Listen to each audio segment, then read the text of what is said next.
Olá, muito bem-vinda, muito bem-vindo a mais um episódio dessa segunda temporada da série Conversa Segura do canal Seguro Pode. Eu sou Anny Barbosa e o assunto de hoje, super importante para a gente falar sobre o papel das seguradoras na subscrição de risco diante da mudança climática, que a gente tem visto que o Brasil e também o mundo vem enfrentando cada vez mais nos últimos anos. E para esse bate-papo, uma turma super importante aqui comigo, ao meu lado, então, Daniel Castilho, que é vice-presidente do IRB-RE. Muito obrigada, Daniel.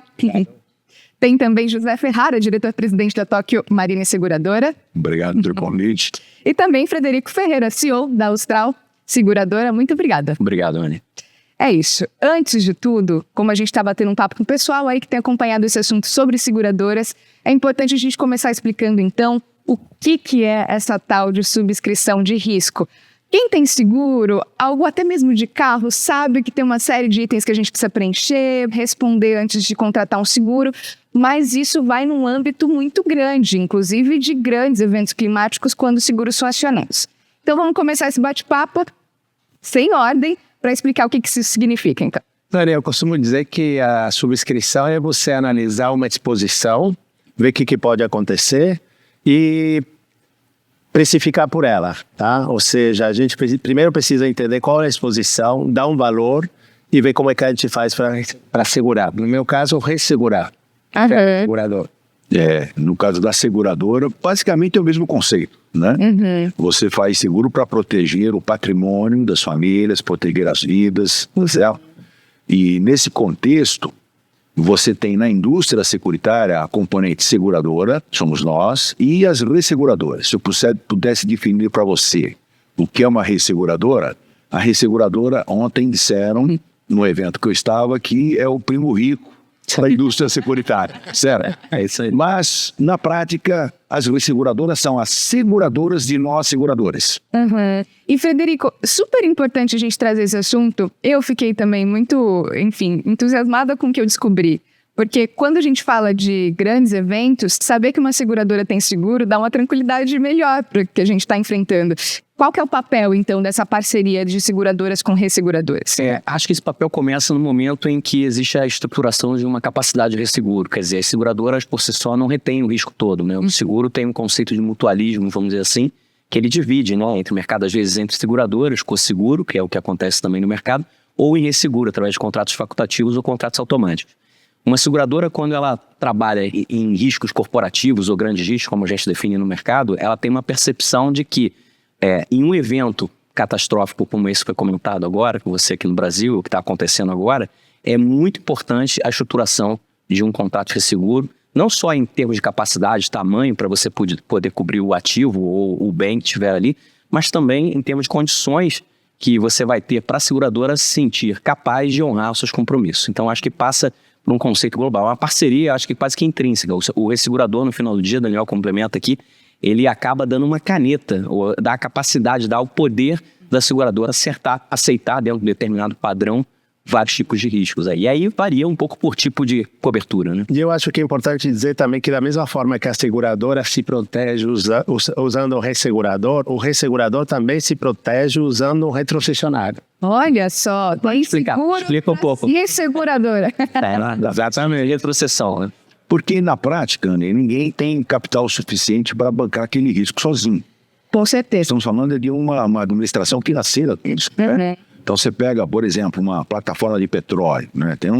Se você tiver um problema com uma plataforma de petróleo, provavelmente a seguradora que fez o seguro não vai ter capital suficiente para bancar aquilo. Então, o que você faz? Você pega uma parte do risco, vamos supor, eu fico com 5% do risco, os outros 95% passam por uma resseguradora. Vou supor que eu mando para o IRB. Então, o IRB vai ser a resseguradora líder. Mas ele, com certeza, não vai pegar os outros 95%. Ele vai fazer o que ele chama de retrocessão. Vai pegar outras seguradoras no Brasil, vai para Londres, no QG central das resseguradoras lá em Londres, repassar esse risco. Então, você pode ter aí, tranquilamente, uma dúzia de resseguradoras do mundo inteiro, desde a África do Sul até Estados Unidos e Europa, participando do risco que você está correndo aqui no Brasil. A gente costuma dizer que é a pulverização do risco. Pega um grande risco, divide em várias partes e reparte pelo mundo. Perfeito. Isso, de certa forma, dá uma garantia para que as pessoas se sintam, não só pessoas, mas também o poder público, se sinta mais seguro diante do que a gente vai enfrentar daqui para frente. Então a gente tem visto cada vez mais episódios mais graves diante das mudanças climáticas. Esse, sim, é o principal desafio que vocês têm agora discutido entre as seguradoras e resseguradoras para o que vem pela frente? Eu queria falar um pouquinho, acho que a gente sempre teve no Brasil, aqui os colegas também devem ver, o Brasil não é um país catastrófico. Pelo menos o histórico que o mercado sempre falou, não, o Brasil é um paraíso, né, que não tem catástrofe. Quer dizer, não tinha, né? Exato. Então a gente ficou começa passado. a gente começa a ver eventos, como no caso do Rio Grande do Sul, teve as enchentes na Serra do Rio de Janeiro, enfim. Então a gente começa a ter uma percepção diferente. O tufão de Santa Catarina, enfim. As percepções começam a mudar em relação ao que é a proteção que as pessoas têm que ter, né? Eu falo seguro, ele começa a gerar uma necessidade de educação financeira, de certa forma, não só em pessoas, né? Mas também em empresas, de que tipo de proteção ela tem que comprar, porque o Brasil já não é mais, vamos dizer assim, um país sem catástrofe, né? Eu trabalhei durante muito tempo no mercado internacional, tive 16 anos na Alemanha, e quando a gente olhava para a América Latina, a gente pensava assim, catástrofe é no México, é na Colômbia, é em Peru. Brasil não foi catástrofe. Era o que a gente pensava, não tem catástrofe, talvez alguma exposição ali no Vale de Itajaí, que ninguém aceitaria esses riscos porque seria uma antisseleção. E a gente não olhava, ou seja, o Brasil não tem modelos de catástrofe hoje, que acho que o nosso próximo passo começar a modelar o Brasil na matéria de catástrofes. E Ferrara, então quais são agora os critérios, as métricas que vocês estão desenvolvendo diante disso, já que agora, infelizmente, o Brasil se entrando para essa lista de países que também sofrem com catástrofes? O que vocês têm conversado diante disso? Olha, nós acabamos de fazer um levantamento na Toco Marine, até compartilhar aqui com vocês, né? E olhamos os anos de 2022 e 2023, né? E até para nossa surpresa, a gente começou a ver qual é o impacto dos eventos climáticos na sinistralidade da seguradora. Obviamente, cada seguradora deve ter uma experiência diferente com eventos climáticos, mas nós que temos praticamente boa parte da nossa produção, 30% da nossa produção está em seguros empresariais e os outros 70% em automóvel, né? Quando nós olhamos essa distribuição, eu percebi que a gente tem pelo menos por ano 3 eventos climáticos por dia. Nossa, no Brasil. Muita coisa. São 3 eventos climáticos por dia. Mas quando você fala assim, eventos que são de extrema relevância, né? Nós não temos essa experiência nessa frequência. Por isso que, como o Daniel e o Fred disseram, a gente não considera isso como catástrofe. Né? Mas tem aumentado, sim, a frequência desses sinistros mais extremados, mais extremos, e isso tem aumentado, praticamente ele dobra a despesa com sinistros que nós temos no mês. Vou te dar um exemplo, acabamos de fechar o mês de maio na Toco Marine, tá certo? Normalmente a sinistralidade esperada na região sul, lá na região sul, é de 3,5% em cima do meu portfólio de distribuição. Dos 50% mês de sinistros, 3,5% vem da região sul, normal. Caso já sentido eventos climáticos normais. Muito bem. Esse número subiu de 3,5% para 18,5%. Tá? Nossa. Ou seja, 5 vezes mais. Esses 18,5% correspondem a 15% a mais no Rio Grande do Sul, né? 3,5% para 18,5%. Ou seja, a minha sinistralidade, que normalmente é de 50%, Fred, foi para 65% nesse mês. Fez com que o índice combinado da companhia batesse quase 100% lá, 99,8%. Então, o evento extremado, você vê, ele aumentou praticamente concentrado no estado do Rio Grande do Sul, aumentou em 5 vezes a sinistralidade esperada. Agora, questão, Ani, e a pergunta que a gente se faz, né, com que frequência isso vai acontecer? Exato. E você fala de um cenário que era de normalidade. Então, num cenário de normalidade, isso seria de 3,5%. Só que o que a gente vai ver a partir de agora é uma mudança nessa normalidade, né? E uma das preocupações que eu acho que é bem importante a gente trazer aqui também é em relação a como vocês estão se preparando para que esse valor para o cliente final não suba, né? Disparadamente, porque sim, o custo para vocês vai ficar mais alto. Como que isso tem sido pensado também? Eu acho que ferramentas de modelagem que o Daniel começou a introduzir, o mercado não utilizava, geolocalização, e que é uma coisa comum no mercado internacional, especialmente em áreas com terremotos, esse tipo de coisa. Interessante. A dificuldade que o mercado tem hoje nessa questão de precificação é justamente o que você falou, quer dizer, o mercado de seguros ele não repassa como, vamos dizer, como crédito, um evento catastrófico direto para o cliente. Eu acho que tem toda uma questão de amortecimento, de ajustes que o mercado vai fazendo. Então, eu diria que o mercado de seguros não é um mercado que ele replica automaticamente essa questão de precificação ou de aumento de custo por segurado no momento logo seguinte. Óbvio, existe um impacto que, como a gente comentou aqui, é um mercado global. Ele passa desde a cadeia do segurador, tem o corretor, até o ressegurador que está lá na Alemanha, na China. Enfim, existe toda uma cadeia que amortece isso, porque um risco específico acontecendo aqui, ele não está colocado só aqui, ele está colocado no mundo. Então, existe uma distribuição e isso se ajusta com o tempo. A percepção que eu tive também foi o seguinte, às vezes a gente pensa em risco catastrófico ou dano especificamente só em determinados tipos de ramo, o patrimonial, o automóvel e tal, mas a gente começa a ver que tem outras coisas, por exemplo, risco agrícola, né? Antigamente existiam tabelas de, previsão é El Ninho, Laninha, agora você não sabe, o ano que vem é El Ninho, é Laninha, e isso afeta de uma forma que a seguradora e o ressegurador têm que começar a se preparar melhor para entender exatamente esse tipo de situação que a gente passa a conviver num mundo totalmente diferente. Total. Assim, só completando a posição do Fred, realmente não há um repasse direto de preço por conta de um evento catastrófico como esse. Então, quando eu falei para você que na região sul, no mês de maio, subiu de 3,5 para 18,5, mas quando eu analiso isso, o impacto do número da Tokio Marine no ano, isso significa que vai ser 3% a mais na sinistralidade da companhia no ano, né? Mas porque ocorreu agora no mês de maio. Agora, se ocorreu outro em julho, em agosto, os números mudam, né? E aí, você fala assim, como é que a gente, como isso é diluído para o mundo inteiro, praticamente através das resseguradoras, né? Isso não atrapalha o conceito de ele eleva o conceito de mutualidade, ou seja, todos contribuem para poucos receberem a indenização devida no caso de um acidente, tá certo? Então, o que eu digo é o seguinte, a gente poderia estar dizendo o seguinte, se começar a ocorrer com frequências maiores, eu imagino, aqui no Brasil, nós teremos que replicar modelos de administração de catástrofes, né? Como, por exemplo, da própria Tokio Marine lá no Japão, né? O Japão, placas tectônicas, terremotos, ciclones, é muito comum e faz parte do cotidiano da sociedade japonesa conviver com isso, né? E no resseguro, você tem um modelo de resseguro como nós aqui no Brasil e no mundo todo temos. A diferença é que quando você atinge o limite máximo do contrato que está ressegurado, a entidade de governo banca a diferença. Exato. Entendeu? Porque é muito capital. É um trabalho de todo mundo, né? Não tem como só o setor privado entrar nessa quando a gente está falando de um esforço que é global. Exato. Exato. Castilho, eu queria te perguntar, quando a gente fala de eventos extremos, eu acho que um episódio que a gente lembra, por exemplo, é o boom imobiliário nos Estados Unidos, em que houve um episódio de preocupação porque o setor foi afetado, né? Então, diante desses episódios que podem ser de cada vez mais, há um risco de faltar plano de resseguros, por exemplo, no futuro, até porque a gente está falando de gastos cada vez maiores. Sim, se a gente olhar para o Rio Grande do Sul, por exemplo, do prejuízo econômico total, eu acredito que segurado, eu não sei se vocês concordam, deve ter no máximo 5% está segurado. É muito pouco. Quem é que vai bancar esse 95% que está faltando?